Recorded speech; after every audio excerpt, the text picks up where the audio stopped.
baş ağrılarında görürsən bir tərəfli tutur, bəzən deyir az qalır gözüm çıxsın, gözüm ürək döyünən kimi döyünür. Ağrının şiddətindən bilmirəm nə edeyim, nə qədər əvvəl kömək eləyirdi ağrı kəsilər, indi eləmir. O da yenə də gəlirlər, biz onu o baş ağrısından azad edirik. Xeyli dərəcədə insanlarımızı narahat edən qan təzyiqidir. Deyir, doktor, təzyiqin birdən kəskin düşür, birdən qalxır. Bəzən həmin anda güclü ürək döyüntülərim də başlaya bilir. Ya ürəyim sıxılır, havam çatmır və yaxud da başım da ağrır. Təzyiqim düzələndə baş ağrım keçir. Yəni qan təzyiqindən də ola bilir. Bir də o ürək ritmi pozulması da çox adamlar onu fikir vermirlər. Bəzi adamlarda, bunu yadda saxlayın, ürək döyünəndə, aritmiya olanda səs yüngül öksürək kimi gəlir, boğazını artdır, səs edir.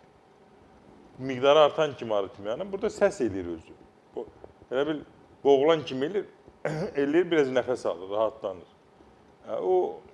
Yəni aritmiya çox təhlükəli bir şeydir.